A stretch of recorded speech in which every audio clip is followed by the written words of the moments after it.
Assalamualaikum warahmatullahi wabarakatuh. Kami dari kelompok 3 akan mempresentasikan hasil review jurnal manajemen konflik. Yang pertama mengenai pengertian konflik. Konflik berasal dari kata kerja Latin configere yang berarti saling memukul. Secara sosiologis, konflik diartikan sebagai suatu proses sosial antara dua orang atau lebih, bisa juga kelompok, di mana salah satu pihak berusaha menyingkirkan pihak lain dengan menghancurkannya atau membuatnya tidak berdaya. Konflik juga dapat diartikan sebagai hubungan antara dua pihak atau lebih, individu atau kelompok, yang memiliki tujuan atau kepentingan yang berbeda. Konflik adalah suatu pertentangan yang terjadi antara apa yang diharapkan oleh seseorang terhadap dirinya, orang lain, organisasi dengan kenyataan apa yang diharapkannya. Yang kedua, mengenai jenis-jenis konflik. Menurut James A. F. Stoner dan Charles Wankel dalam Wirawan 2010-22, dikenal ada 5 jenis konflik, yaitu A. Konflik intrapersonal. Konflik intrapersonal adalah konflik seseorang dengan dirinya sendiri. Konflik terjadi bila pada waktu yang sama seseorang memiliki dua keinginan yang tidak mungkin dipenuhi sekaligus. B. Konflik interpersonal. Konflik interpersonal adalah pertentangan antar seseorang dengan orang lain karena pertentangan kepentingan atau keinginan. Hal ini sering terjadi antara dua orang yang berbeda status, jabatan, bidang kerja, dan lain-lain. C. Konflik antar individu-individu dan kelompok-kelompok. Hal ini seringkali berhubungan dengan cara individu menghadapi tekanan-tekanan untuk mencapai konformitas yang ditekankan kepada mereka oleh kelompok kerja mereka. Sebagai contoh, dapat dikatakan bahwa seseorang individu dapat dihukum oleh kelompok kerjanya karena ia tidak dapat mencapai norma-norma produktivitas kelompok di mana ia berada. D. Konflik antara kelompok dalam organisasi yang sama. Konflik ini merupakan tipe konflik yang banyak terjadi di dalam organisasi-organisasi. Konflik antar lini dan staf, pekerja dan pekerja manajemen merupakan dua macam bidang konflik antar kelompok. E. Konflik antara organisasi. Contohnya seperti di bidang ekonomi, di mana Amerika Serikat dan negara-negara lain dianggap sebagai bentuk konflik. Dan konflik ini biasanya disebut dengan persaingan. Berdasarkan pengalaman, ternyata konflik ini telah menyebabkan timbulnya pengembangan produk-produk baru, teknologi baru, dan servis baru, harga lebih rendah, dan pemanfaatan sumber daya secara lebih efisien. Yang ketiga, proses konflik. Konflik merupakan proses yang dinamis, bukannya kondisi statis. Konflik memiliki awal dan melalui banyak tahap sebelum berakhir. Ada banyak pendekatan yang baik untuk menggambarkan proses suatu konflik, antara lain menurut Luthans 2006-140 sebagai berikut. A. Antecedent condition or later conflict merupakan kondisi yang berpotensi untuk menyebabkan atau mengawali sebuah episode konflik. B. Perceived conflict. Agar konflik dapat berlanjut, kedua belah pihak harus menyadari bahwa mereka dalam keadaan terancam dalam batas-batas tertentu. C. Felt conflict. Persepsi berkaitan erat dengan perasaan. Karena itulah jika orang merasakan adanya perselisihan, baik secara aktual maupun potensial, ketegangan, frustasi, rasa marah, rasa takut, maupun kegusaran akan bertambah. Yang D. Manifest conflict. Persepsi dan perasaan menyebabkan orang untuk bereaksi terhadap situasi tersebut. Begitu banyak bentuk reaksi yang mungkin muncul pada tahap ini adalah berbagai argumentasi, tindakan agresif, atau bahkan munculnya niat baik yang menghasilkan penyelesaian masalah konstruktif. E. Conflict resolution or suppression. Konflik resolution atau hasil suatu konflik dapat muncul dalam berbagai cara. Kedua belah pihak mungkin mencapai persetujuan berbagai cara yang mengakhiri konflik tersebut. Mereka bahkan mungkin mulai mengambil langkah-langkah untuk mencegah terulangnya konflik di masa yang akan datang. Konflik juga dapat dikatakan selesai jika suatu pihak berhasil mengalahkan pihak yang lain. F. Konflik alternatif. Kedua konflik terselesaikan, tetap ada perasaan yang tertinggal. Terkadang perasaan lega dan harmoni yang terjadi, seperti ketika kebijaksanaan baru yang dihasilkan dapat menjernihkan persoalan di antara kedua belah pihak dan dapat meminimalisirkan konflik-konflik yang mungkin terjadi di masa yang akan datang. Tetapi jika yang tertinggal adalah perasaan tidak enak, ketidakpuasan, hal ini dapat menjadi kondisi potensi untuk episode konflik selanjutnya. Setelah mengetahui pengertian konflik, jenis-jenis konflik, dan proses konflik, selanjutnya yang keempat adalah penyelesaian konflik. Menurut Stefanin dalam Handoko 2148, terdapat 5 langkah meraih perdamaian dalam konflik, yaitu A. Pengenalan, kesenjangan antara keadaan yang ada atau yang teridentifikasi dan bagaimana keadaan yang seharusnya. Satu-satunya yang menjadi perangkap adalah kesalahan dalam mendeteksi. B. Diagnosis. Inilah langkah yang terpenting, metode yang benar dan telah diuji mengenai siapa, apa, mengapa, di mana, dan bagaimana berhasil dengan sempurna. Pusatkan perhatian pada masalah utama dan bukan pada hal-hal sepele. C. Menyepakati suatu solusi. Kumpulkanlah masukan mengenai jalan keluar yang memungkinkan dari orang-orang yang terlibat di dalamnya. Saringlah penyelesaian yang tidak dapat diterapkan atau tidak praktis. Carilah yang terbaik. D. Pelaksanaan. Akan selalu ada keuntungan dan kerugian. Namun hati-hati, jangan biarkan pertimbangan ini terlalu mempengaruhi pilihan dan arah pada kelompok tertentu. E. Evaluasi. Penyelesaian itu sendiri dapat melahirkan serangkaian masalah baru. Jika penyelesaiannya tampak tidak berhasil, kembalilah ke langkah-langkah sebelumnya dan cobalah lagi. Sementara itu, Mangkunegara 2009 mengatakan para manajer dan karyawan memiliki beberapa strategi dalam menangani dan menyelesaikan konflik. Strategi tersebut antara lain adalah A. Menghindar. Menghindari konflik dapat dilakukan jika isu atau masalah yang memicu konflik tidak terlalu penting atau jika potensi konfrontasinya tidak seimbang dengan akibat yang akan ditimbulkannya. Penghindaran merupakan strategi yang memungkinkan pihak-pihak yang berkonfrontasi untuk menenangkan diri. B. Mengakomodasi. Memberi kesempatan pada orang lain untuk mengatur strategi pemecahan masalah, khususnya apabila isu tersebut penting bagi orang lain. Hal ini memungkinkan timbulnya kerjasama dengan memberi kesempatan pada mereka untuk membuat keputusan. C. Kompetisi. Gunakan metode ini jika Anda percaya bahwa Anda memiliki lebih banyak informasi dan keahlian yang lebih dibanding yang lainnya, atau ketika Anda tidak ingin mengkompromikan nilai-nilai Anda. Metode ini mungkin bisa memicu konflik, tetapi bisa jadi merupakan metode yang penting untuk alasan-alasan keamanan. D. Kompromi atau negosiasi. Masing-masing memberikan dan menawarkan sesuatu pada waktu yang bersamaan, saling memberi dan menerima, serta meminimalkan kekurangan semua pihak yang dapat menguntungkan semua pihak.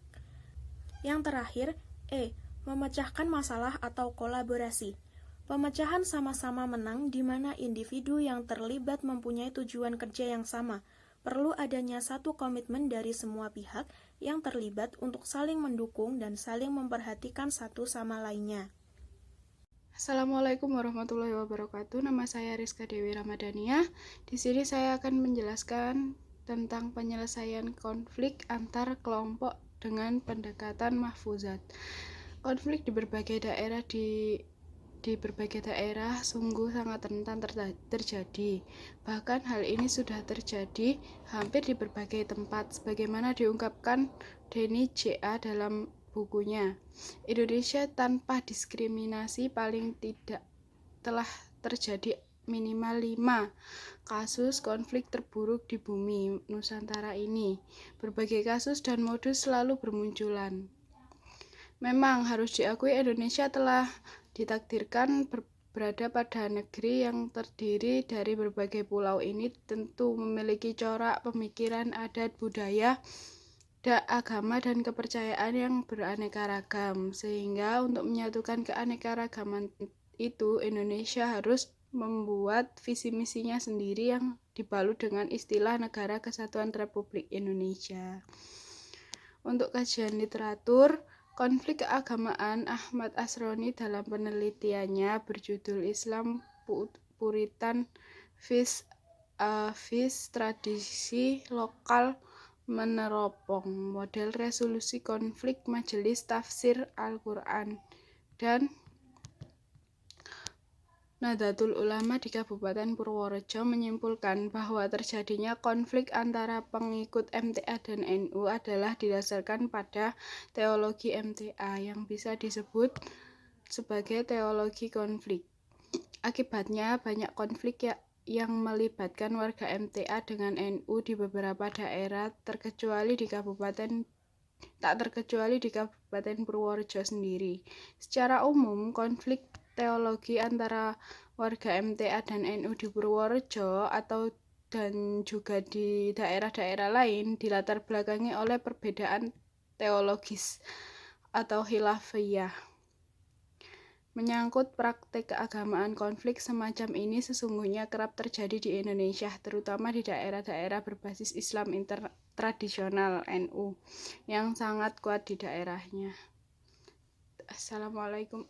Sekian presentasi dari saya. Wassalamualaikum warahmatullahi wabarakatuh.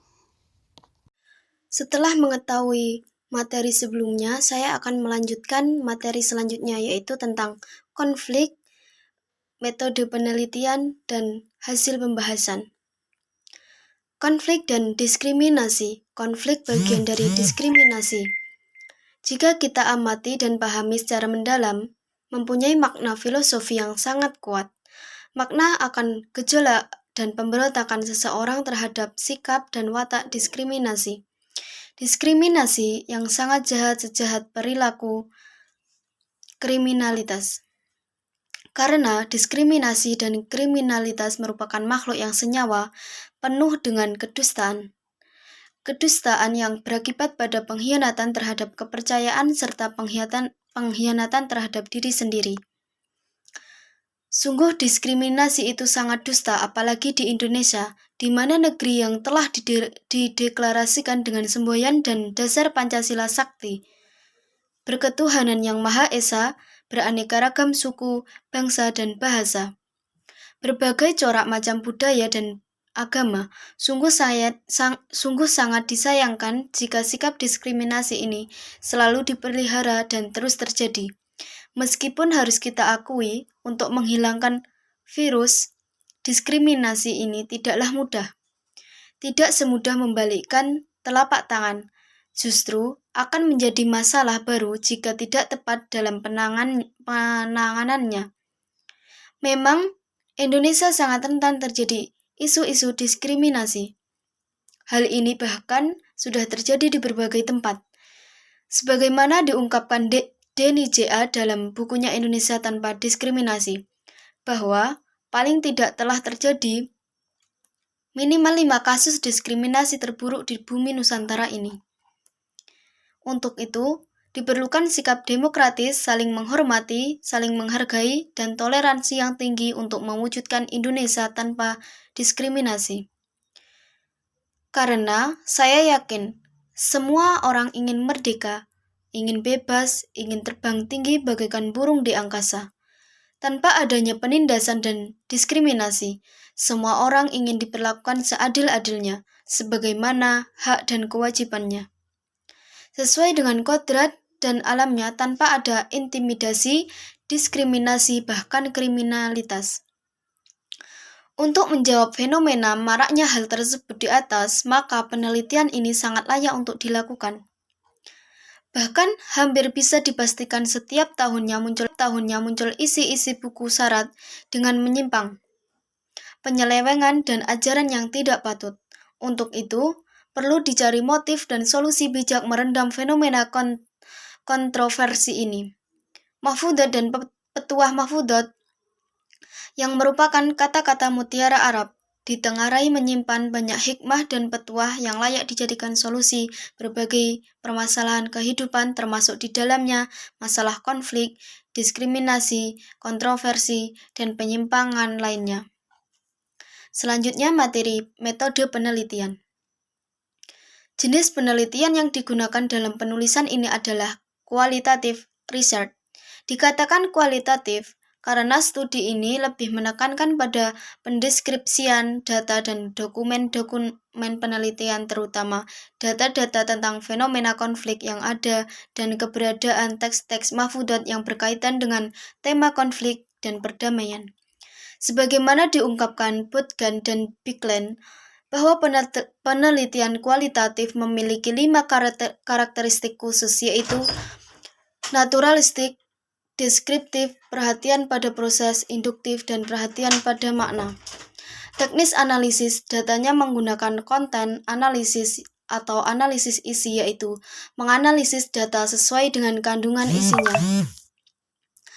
Dengan ini, data-data yang penulis kumpulkan adalah bersifat deskriptif dan data tekstual yang bersifat fenomenal. Maka, dalam mengelola data-data tersebut, penulis menggunakan analisis ini. Sebagaimana dikatakan Sumardi Suryabrata sebagai konten analisis, dengan analisis ini, penulis akan melakukan analisis data secara ilmiah dan menyeluruh tentang model penyelesaian konflik yang ada pada teks mahfudzat, di antaranya dengan menggunakan pola komparatif, deskriptif, induktif, atau dengan menggunakan langkah-langkah sebagai berikut. A. Pemilihan topik. B. Pengumpulan sumber. C. Verifikasi data. D. Interpretasi. E. Historiografi atau penulisan. Dan F. Penyimpulan. Untuk selanjutnya yaitu materi hasil dan pembahasan damai dan konflik. Sepenggal kalimat yang sangat sederhana ini, memang jika diamati dan dipahami secara mendalam, sungguh mempunyai filosofi makna yang sangat kuat dan mendalam. Damai yang selalu mengayomi pelakunya penuh dengan ketenangan, kebebasan, dan kemerdekaan. Sedangkan konflik merupakan makhluk hidup yang sangat jahat, sejahat preman yang selalu melakukan kriminalitas. Karena konflik dan kriminalitas ibarat makhluk yang senyawa penuh dengan kejahatan dan diskriminasi. Tidak semudah membalikkan tangan. Justru akan menjadi masalah baru jika tidak tepat dalam penanganannya. Sebagaimana diungkapkan Denny J.A. dalam bukunya Indonesia Tanpa Diskriminasi, bahwa paling tidak telah terjadi minimal 5 kasus konflik terburuk di bumi Nusantara ini. Berbagai konflik yang ada di atas menurut Denny J.A. 2014 ini dikarenakan antar kelompok saling mengedepankan egoisme kelompok dan golongannya masing-masing, mengedepankan fanatisme sukunya sendiri, menonjolkan sikap akuisme sendiri.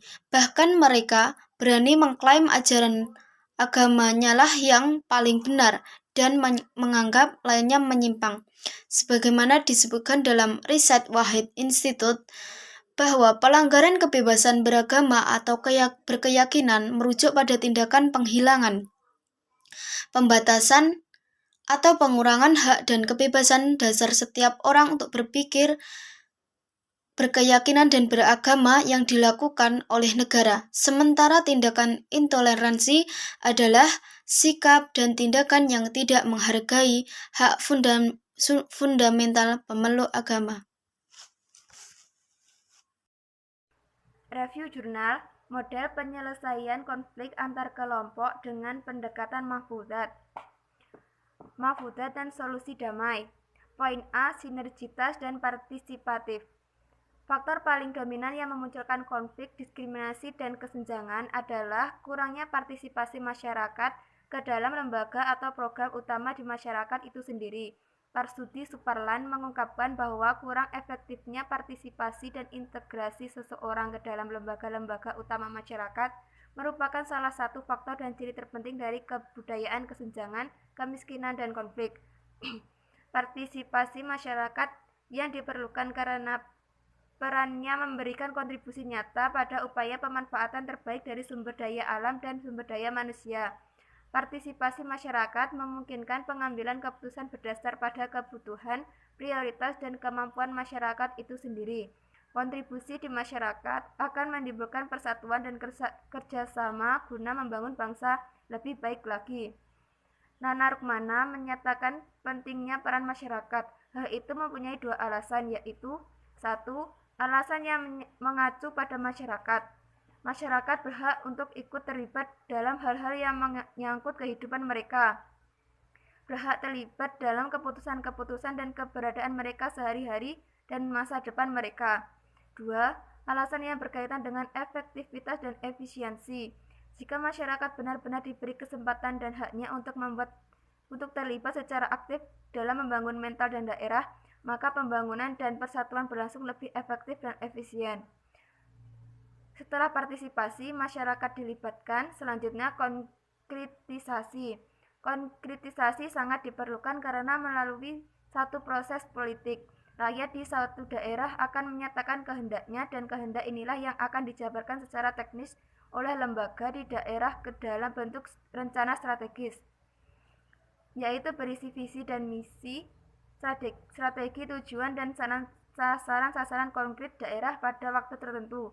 Selanjutnya dibentuk program pemberdayaan masyarakat miskin, baik di pedesaan maupun perkotaan, karena program ini juga merupakan pembangunan berdasar partisipasi masyarakat.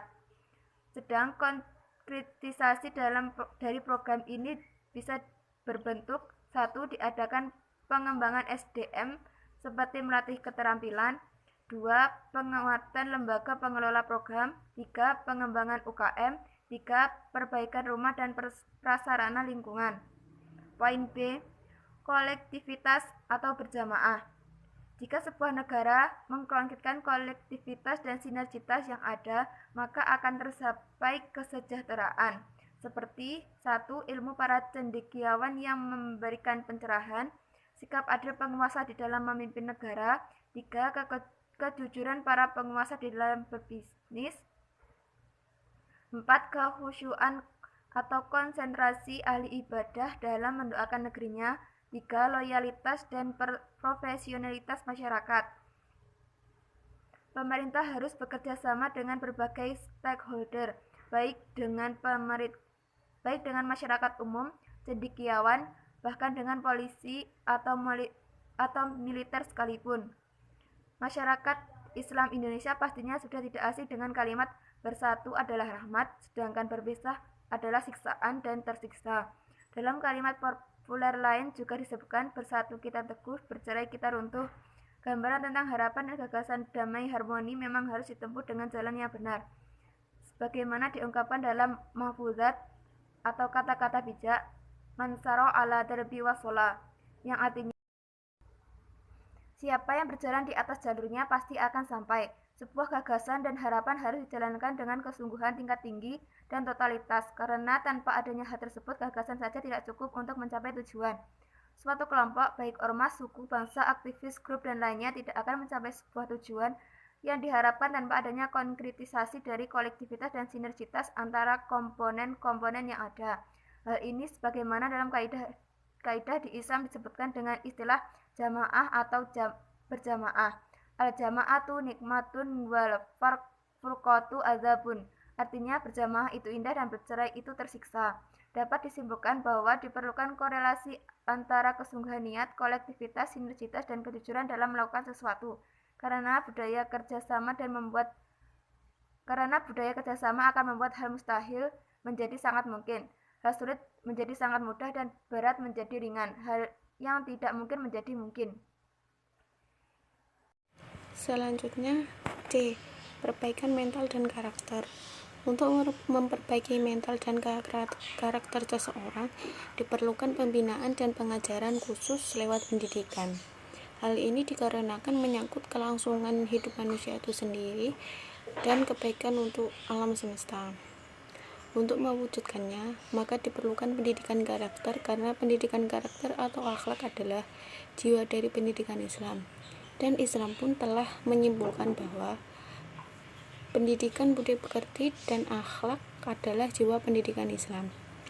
Hal ini menurut Abrashi tahun 2003 nomor 27, yaitu sejalannya dengan misi kerasulan Nabi Muhammad yaitu untuk menyempurnakan akhlak yang mulia. Sementara menurut Nahlawi tahun 1993 nomor 35 menyatakan bahwa perjalanan Nabi Muhammad penuh dengan akhlak yang luhur yang apabila diterapkan dalam kehidupan akan memberikan kebahagiaan bagi individu dan masyarakat. Sebagaimana yang ditegaskan oleh Aisyah radhiyallahu anhu bahwa akhlak beliau adalah Al-Quran. Menurut Abarsy tahun 2003 nomor 23 juga mempertegas bahwa tujuan utama dari pendidikan adalah untuk membentuk moral yang tinggi serta akhlak yang mulia.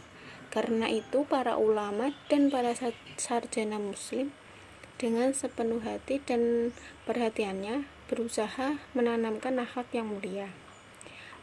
Dan menurut Husaini tahun 2013 nomor 78 bahwa pendidikan karakter atau akhlak memerlukan pembiasan untuk berbuat baik, pembiasan untuk berlaku jujur, kesatria, malu berbuat curang, malu bersifat malas, dan malu membiarkan lingkungannya yang kotor. D. Mampu menahan diri. Sesama pihak yang sedang bertikai bisa menahan hawa nafsu, membuang amarah dan dendam, serta bisa mengubur dalam-dalam sifat egoisme kelompok dan golongan. Yang E. Saling menyayangi. Yang F. Mengevaluasi diri. Yang G. Dakwah persuasif. Yang H. Pergaulan dengan baik. Pergaulilah orang-orang yang jujur dan selalu menepati janji, karena sebaik-baik teman adalah yang mewujudkan padamu suatu kebaikan. Yang I. Menjadi yang terbaik dan bermanfaat. Sebaik-baik manusia adalah yang bisa bermanfaat orang lain dan mau belajar Al-Quran dan juga mau mengajarkannya kepada orang lain. Sekian dari kelompok kami. Bila ada kata-kata yang kurang berkenan, mohon dimaafkan. Sekian, wassalamualaikum warahmatullahi wabarakatuh.